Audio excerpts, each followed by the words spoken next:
দীর্ঘ 55 দিন বন্ধ থাকার পর আজ আনুষ্ঠানিকভাবে খুলে দেওয়া হলো বরাক উপত্যকার গুরুত্বপূর্ণ গ্যামন সেতু।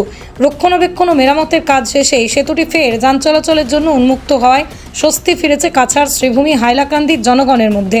মঙ্গলবার পুজো অনুষ্ঠান লাল ফিতে কেটে এর উদ্বোধন করেন বরাকের দুই মন্ত্রী কৌশিক রায় ও কৃষ্ণেন্দু পাল।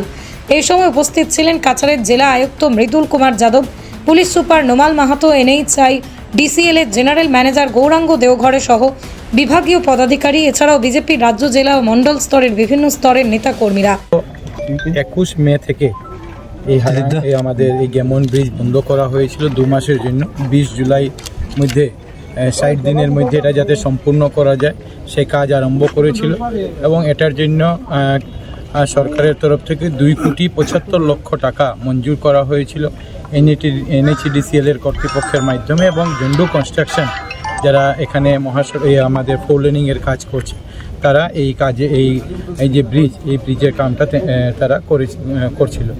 সঙ্গে সঙ্গে আমরা লক্ষ্য করেছি যে সময়ের মধ্যে 60 দিনের সময়সীমা ছিল, 55 দিনের মধ্যে NHDCL কর্তৃপক্ষ এটাকে সম্পূর্ণ করতে পেরেছেন, তাদেরকে ধন্যবাদ জানাই। মাননীয় মুখ্যমন্ত্রী ডক্টর হিমন্ত বিশ্ব শর্মা মহাশয় প্রতিনিয়ত আমাদের সঙ্গে, প্রশাসনের সঙ্গে, NHDCL কর্তৃপক্ষের সঙ্গে যোগাযোগ রাখে যাচ্ছিলেন যাতে খুব সঠিক সময়ের মধ্যে আমরা এটাকে সম্পূর্ণ করতে পারি। আপনারা জানেন যে এই ব্রিজ শুধু কাঠিগড়া বা 5 গ্রামের সংযোগ করার জন্য নয়, এই ব্রিজ বরাক উপত্যকার একটা লাইফলাইন, আর সঙ্গে বরাক উপত্যকার সঙ্গে সঙ্গে মিজোরাম, ত্রিপুরা এবং মণিপুরের একটা পার্ট এই ব্রিজের উপর নির্ভরশীল। এই গত 2 মাসে 55 দিনে এই এলাকার অনেক জনসাধারণ, রোগীদের, ছাত্রছাত্রীদের, ব্যবসায়ীদের, জনসাধারণ অনেক রকমের কষ্ট হয়েছে, কিন্তু ব্রিজকে ঠিক করার লক্ষ্যে সবাই সাহায্য সহযোগিতা করেছেন।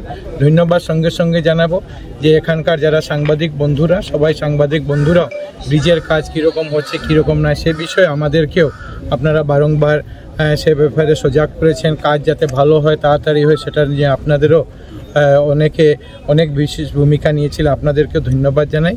এবং আমরা মনে করি যে এই ব্রিজ শুরু হলে আমাদের যে একটা মনের মধ্যে চিন্তা ছিল যে ট্রেনে পাহাড় লাইনে মাঝে মধ্যে একটু গন্ডগোল হচ্ছে, অসুবিধা হচ্ছে, রাস্তায় হাফলং রোডের রাস্তায় ধস পড়ছে, আমাদের হয়তো আবার যদি বন্যা চলে আসে কি হয়, কিন্তু আজকের দিন আমরা বলতে পারি যে এই কাজ সম্পূর্ণ হয়েছে। আমরা শুধু আজকে আনুষ্ঠানিকভাবে এই ব্রিজের যে যাতায়াত, সেই যাতায়াতটাকে পুনরারম্ভ যেটা করার সেটা আজকে আমরা করেছি।